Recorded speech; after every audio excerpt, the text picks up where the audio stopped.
Hello everyone, कैसे हैं आप लोग। आई होप आप सब सेफ होंगे, अपने घरों में होंगे। सबको पता है ऐसे हमारी पॉलिटी की लेक्चर सीरीज चल रही है। 10 लेक्चर हम लोग कवर कर चुके हैं और कल वाले लेक्चर में हम लोगों ने किया था writs mention in the constitution और क्विज भी था कल वाले लेक्चर में। तो आप काफियों के रिस्पॉन्स आए हैं क्विज के, तो मैंने चेक भी कर दिए, साथ ही साथ आप लोगों को भेज दिया। अगर किसी का रह गया हो तो प्लीज मुझे मैसेज कर देना। दूसरा, अभी कईयों के आंसर्स आने बाकी हैं, तो आज रात के 9 बजे तक का टाइम है, तो होपफुली आप लोग सबमिट कर देंगे। कोई क्विज आप लोगों के लिए ही कर रहा हूँ और ठीक है, मैसेज करके मैं बोलता भी हूँ, आप लोगों के पीछे पढ़ रहा हूँ क्योंकि मुझे पता है आप लोग पढ़ते नहीं हो। आप लोगों के पीछे पढ़ना पड़ता थोड़ा सा। हाँ, अगर किसी को दिक्कत है बता दो मुझे, मैं उसको मैसेज नहीं करूंगा, फिर कोई इशू वाली बात नहीं है इसमें। बाकी हाँ, आंसर्स भेजेंगे तो चेक कर लूंगा मैं। और सेकंड क्विज जो अपलोड होगा वो होगा संडे को इसके बाद। एंड कल वाले वीडियो में आपके जो क्विज के रिजल्ट भी आ जाएंगे, प्लस क्विज की डिस्कशन भी होगी। सो आज जो हमारा टॉपिक है वो है 11th सेशन हमारे पॉलिटी का, that is part 4 of the constitution which is directive principles of state policy, यानी DPSP. Directive principle of state policy जो हमने लिया था ये कॉन्स्टिट्यूशन ऑफ आयरलैंड से, रशिया से लिया था। आयरिश कॉन्स्टिट्यूशन से ऑफ उठाया था स्टेट हमने ये डायरेक्टिव डीपीएसपी। प्रिंसिपल्स क्या ठीक होते हैं, है, कुछ गाइडलाइंस होती हैं, कुछ रूल्स रेगुलेशंस होती हैं जो फॉलो करने होते हैं स्टेट। हेयर मींस गवर्नमेंट को, चाहे वो स्टेट गवर्नमेंट हो चाहे वो सेंट्रल गवर्नमेंट हो। तो इसके आर्टिकल्स हैं आर्टिकल 36 से लेके 51 तक।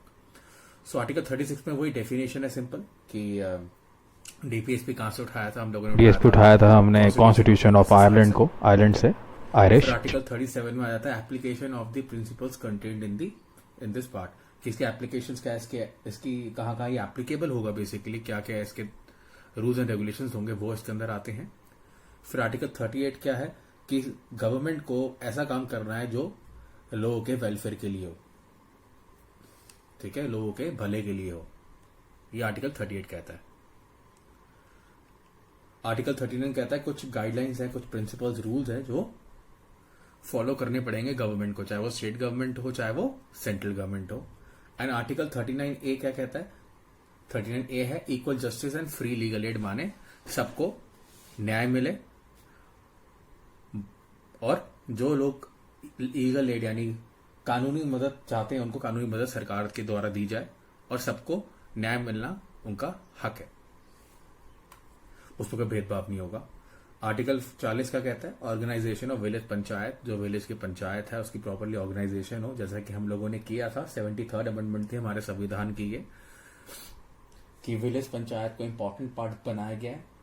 और ये हमारा 11th शेड्यूल था कॉन्स्टिट्यूशन का, कि जैसे गांव में लोगों के और सरकार के बीच में पंचायत ही है जो सारा काम करती है, तो इसकी जरूरत है इसको ढंग से ऑर्गेनाइज करने की। फिर आर्टिकल 41 क्या कहता है, right to work, to education and to public assistance in certain cases, यानी आपको काम करने का हक है, आपको पढ़ाई का हक है और सरकारी मदद लेने का हक है अगर आपको कुछ सरकारी हेल्प चाहिए, ठीक है। तो राइट टू वर्क, काम करने का आपको आजादी है, आपकी राइट है, ये नॉट फंडामेंटल राइट पर हाँ राइट है आपका। फंडामेंटल राइट तो आपको है ही, राइट टू चूज प्रोफेशन जो हम लोगों ने किया था आर्टिकल 19 में, freedom to choose profession speech वगैरह में। टू एजुकेशन भी था आर्टिकल 21A में। और प्लस पब्लिक असिस्टेंस है कि सरकार की अगर मदद चाहिए आपको तो आप ले सकते हैं, ठीक है। आर्टिकल 42 कहता है provision for just and human condition of work and maternity relief, की जहां पे आप काम कर रहे हैं वहां पे कम से कम इंसानों के काम करने लायक जगह होनी चाहिए और वुमेन को ड्यूरिंग प्रेगनेंसी मैटरनिटी रिलीफ मिलनी चाहिए, चाहे वो पब्लिक हो चाहे वो प्राइवेट सेक्टर हो। तो ये कुछ गाइडलाइंस है, कुछ प्रावधान है या कुछ आप कह सकते हो प्रिंसिपल्स हैं जिसपे काम करती है state government and central government, इनको ध्यान में रखना होता है। कई चीज अभी भी कई जगह फॉलो नहीं होती, पर अगर इनके नोटिस में नहीं आएगी तो चलेगा, पता कैसे लगेगा। तो ये प्रावधान है कि जहां पे आप काम कर रहे हो कम से कम इंसानों के काम करने लायक जगह हो, वहां पे बेसिक फैसिलिटीज हो और वुमेन को मेटर्निटी रिलीफ प्रोवाइड की जाए। आर्टिकल 43 लिविंग वेज एटसेट्रा, उनको दिहाड़ियों का फिक्स अमाउंट उनका होना चाहिए, उनको कम दिहाड़ी नहीं मिलनी चाहिए, तो उसके बारे में है इसमें। Article 43A participation of workers in management of industries, जो वर्कर्स है लेबर क्लास है, जहां पे देखा होगा आप लोगों ने जो फैक्ट्रीज में वर्कर्स होते हैं वहां पर यूनियंस वगैरह बना लेते हैं जिससे कि वो मैनेजमेंट के कामों में भी पार्टिसिपेट करते हैं, अपनी राय वगैरह देते हैं। तो ये हमारे एक state policy, directive principle of state policy का एक प्रावधान, एक पार्ट है। एंड आर्टिकल 43 भी प्रमोशन ऑफ कोऑपरेटिव सोसाइटी, जैसे स्टेट कोऑपरेटिव सोसाइटीज होती है, हम लोगों ने पढ़ा भी हुआ है, कोऑपरेटिव बैंक्स होते हैं, वैसे कोऑपरेटिव सोसाइटी होती है जो बेसिकली कोऑपरेटिव बैंक्स वगैरह को हैंडल करती है। तो कोऑपरेटिव सोसाइटीज होती है पब्लिक यानी सरकार और लोगों द्वारा बनाई गई, जिसका मेन उद्देश्य क्या होता है, सोशल वेलफेयर, सामाजिक विकास। ठीक है। Uniform civil code for all citizens की सबके लिए एक यूनिफॉर्म कोड ऑफ कंडक्ट रहेगा, एक रूल्स रहेंगे, सबको फॉलो करने होंगे सारे नागरिक को। Article 45 provision for free and compulsory education for children. ये आपको पता ही है, आप लोगों ने पहले भी पढ़ा हुआ है, हमारे फंडामेंटल राइट में आर्टिकल 21 है, राइट टू एजुकेशन। तो इसमें भी है प्रोविजन है कि छोटे बच्चों 14 साल तक के बच्चों को उनको कंपलसरी है एजुकेशन दिलवाना, प्लस फ्री होनी चाहिए वो। तो ये स्टेट गवर्नमेंट और सेंट्रल गवर्नमेंट दोनों का काम है। ये हमारी बेसिकली कॉन्करेंट लिस्ट का पार्ट आता है एजुकेशन। मैंने बताया था concurrent list, state list, union list. तो कॉन्करेंट लिस्ट में वही है कि स्टेट गवर्नमेंट और सेंट्रल गवर्नमेंट मिलकर काम करेगी, तो education is one of the part of या one of the subject of concurrent list. तो यहां तक आर्टिकल्स क्लियर हो गए आपको। फिर आर्टिकल 46 इंपॉर्टेंट है, promotion of educational and economic interest of schedule caste, schedule tribes and other weaker sections, कि उनके एजुकेशनल प्लस इकोनॉमिक इंटरेस्ट को जो एससीज, एसटीज हैं और ओबीसीज हैं उसको प्रमोट करना, उनके लिए अलग अलग से हेल्प प्रोवाइड करना, उनके लिए सीट्स रिजर्व रखना, ये गवर्नमेंट की जिम्मेदारी है जो उनको निभानी होती है, because it is a basic part of directive principles of state policy, जो उनके लिए बहुत इंपॉर्टेंट है। Article 47 duty of state to raise the level of nutrition and the standard of living and to improve public health. इसका मतलब क्या है, जो स्टेट है यानी कि गवर्नमेंट है, उसका कर्तव्य है, उसका काम है कि वो जो न्यूट्रिशन का लेवल है, जो बेसिक दवाइयां हैं या जो गवर्नमेंट बांटती है ड्यूरिंग हेल्थ केयर प्रोग्राम्स में, और हेल्थ है पब्लिक हेल्थ यानी प्रॉपर हॉस्पिटलाइजेशन या प्रॉपर दवाइयां सस्ते दामों पर, जेनरिक मेडिसिन, उसको प्रोवाइड करवाना भी गवर्नमेंट की ड्यूटी है। न्यूट्रिशन में वो दवाइयां देना प्लस वो खाना देना ड्यूरिंग प्रेगनेंसी गरीब लोगों को, बीपीएल पॉवर्टी लाइन को। तो ये सब पार्ट है आपका आर्टिकल 47 का, कि वो ये देखे कि हमारे जितने भी इस स्टेट में लोग रहते हैं या कंट्री में लोग रहते हैं, उनका न्यूट्रिशन लेवल जो मिनिमम कैलोरीज इनकी ले रहे हो, खा रहे हो, उनको खाना प्रोवाइड प्रॉपर मिल रहा हो, और उनके पास प्रॉपर हेल्थ फैसिलिटीज जिससे लोगों की हेल्थ मेंटेन रहे, प्लस सफाइयाँ हो, हर जगह पे सफाई हो, कचरा इकट्ठा ना हो, जिससे कि बीमारियां ना फैले। तो पब्लिक हेल्थ इंप्रूव करने का प्रावधान इसमें है। Article 48 the organisation of agriculture and animal husbandry.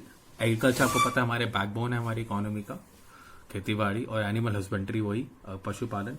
इसका प्रॉपर ऑर्गेनाइजेशन बहुत जरूरी है, क्योंकि हमारी जो मैक्सिमम जनसंख्या है अभी भी इस व्यवसाय में है, इस ऑक्यूपेशन में है। तो अगर ये ढंग से चलता रहेगा तो देश में एक प्रॉपर प्रणाली काम करेगी, सर्कल काम करेगा। अगर ये ढंग से नहीं चला तो अगेन इश्यूज आएंगे। तो organisation of agriculture animal husbandry article 48 में इंपॉर्टेंट पॉइंट है, जो कि गवर्नमेंट को ध्यान में रखना है कि इसमें कोई दिक्कत ना आए। अगला article 48A protection and improvement of and safeguarding of forest and wildlife, की जो फॉरेस्ट एरियाज हैं, जो वाइल्ड लाइफ है अपने स्टेट्स में, अपने अपने एरियाज में, उसको ढंग से प्रोटेक्ट रखना, उसको सेफ गार्ड करना। जो एंडेंजर्ड स्पीशीज है उनको ध्यान में रखना। पोचिंग मतलब जो किलिंग ऑफ एनिमल्स है इलीगली, उसको उस पर रोक लगाना। फॉरेस्ट में जो पेड़ है उसको कट डाउन ना करना। फॉरेस्ट एरियाज को स्पेसिफाई करना अपनी अपनी स्टेट्स में, ये बहुत जरूरी है स्टेट के लिए। तो इससे कहीं ना कहीं वातावरण के ऊपर बात आती है। वातावरण जितना स्वस्थ रहेगा उतना ही सबको फायदा होगा। प्रोटेक्शन, अगला है 49 protection of monuments and places and objects of national importance, कि हमारे जो पुरानी धरोहर है, हमारी सभ्यता है, कल्चर है, वो कहने कि हमारे मॉन्यूमेंट्स से जुड़ी है। जो पुरानी इमारतें हैं जैसे कुतुब मीनार हो गया, ताजमहल हो गया, जो भी पुरानी इमारतें हैं, कुछ जगह है, अयोध्या हो गया, जो जगह है इंपॉर्टेंट जैसे बौद्ध गया हो गया, तो ये सरकार की जिम्मेदारी है कि इन जगहों को ध्यान में रखे, इनका प्रोटेक्शन करे, खराब ना होने पाएंगे। कहीं देखिए आपने पुरानी बिल्डिंगें, किले बने हुए हैं जगहों पे, जो ढंग से गवर्नमेंट या उसको ढंग से देखा नहीं जाता, तो वो गवर्नमेंट की रिस्पॉन्सिबिलिटी है कि उन जगहों को, मॉन्यूमेंट्स को प्रोटेक्ट करें किसी भी भारी नुकसान से, चाहे वो बारिश जैसा भी हो। दीवारों में क्रैक्स हैं, ये भी उसका कोई ध्यान में रखना, प्रॉपरली उसको अच्छे शेप में रखना, क्योंकि इससे हमारी सभ्यता का पता लगता है, हमारी हिस्ट्री एक हेरिटेज है उसका पता लगता है। तो ये आर्टिकल 49 का पार्ट है कि उन मॉन्यूमेंट्स, उन जगहों की और उन सामानों की, उस सामान जो ऑब्जेक्ट्स उसमें से मिलने हैं उसका भी प्रॉपरली सेफगार्ड करना, क्योंकि वो हमारे देश का नेशनल इंपॉर्टेंस है। उससे हमारे देश की सभ्यता, हेरिटेज का पता लगता है।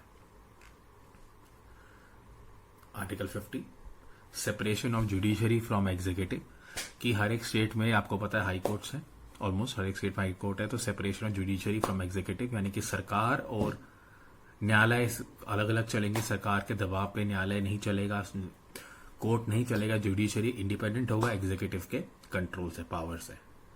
कि ये नहीं कि अपने ही गवर्नमेंट के बंदों को उन्होंने जो लॉयर दोस्तों को जजेस बना दिया, वैसा नहीं काम होगा।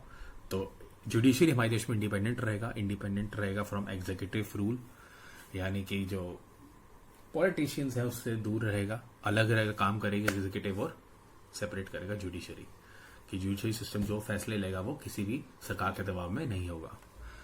And last article 51 is promotion of international peace and security, की हमारे देश का सबसे बड़ा इंपॉर्टेंट इशू है जो हमारे कई स्टेट के साथ इंटरनेशनल बॉर्डर्स लगते हैं, उसके साथ प्रॉपरली मेंटेन रखना पीस, ताकि वहां से कोई डिस्टर्बेंस ना पैदा हो, कोई वहां से इशू ना आए। चाहे हमारी कंट्री की बात हो, कंट्री के साथ जितने भी कंट्री के बॉर्डर्स लगते हैं, चाहे किसी स्टेट के साथ कंट्री के बॉर्डर्स लगते हैं, उसके साथ प्रॉपरली वहां पर सिक्योरिटी होनी चाहिए, प्लस उन कंट्री के साथ पीस मेंटेन रखना पड़ता है ताकि कोई घुसपैठ ना हो या कोई परेशानी ना हो किसी भी कंट्री को। तो ये एक इम्पोर्टेंट इशू वो है, आर्टिकल है। तो आज आप लोगों ने 51 तक आर्टिकल्स कर देखे। Directive principle of state policy, जो कि बहुत अहम है हमारे एग्जाम्स के नाते, चाहे यूपीएससी का एग्जाम दे रहे हो, चाहे सीजीएल दे रहे हो, या कोई स्टेट एग्जाम भी दे रहे हो, तो डीपीएसपी का एक इंपॉर्टेंट हिस्सा रहता है इसके अंदर।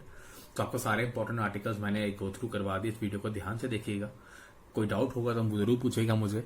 ये आर्टिकल आपको याद होने चाहिए प्रिसाइजली, ठीक है। आई होप आपको सेशन पसंद आया होगा आज का, एंड अगर पसंद आया दोस्तों का शेयर कीजिए इसको ज़्यादा से ज़्यादा, एंड बाकी पढ़ते रहिए। एंड जो मैं वीडियोस बनाता हूँ उसको देखिए ज़रूर। हार्डली मैक्सिमम 15 मिनट की एक वीडियो होती है, इतना सब टाइम सबके पास दिन में होता ही है कि एटलीस्ट रिविजन हो जाए, गो थ्रू हो जाए इंसान की। तो इस टाइम को वेस्ट ना कीजिए। लॉकडाउन जैसे एक्सटेंड हो चुका है, आप लोगों को पता ही है सबको, तो मेक मोस्ट ऑफ इट, ठीक है। गॉड ब्लेस यू ऑल, अपना ध्यान रखिए। मिलते हैं कल की वीडियो में, बाय बाय।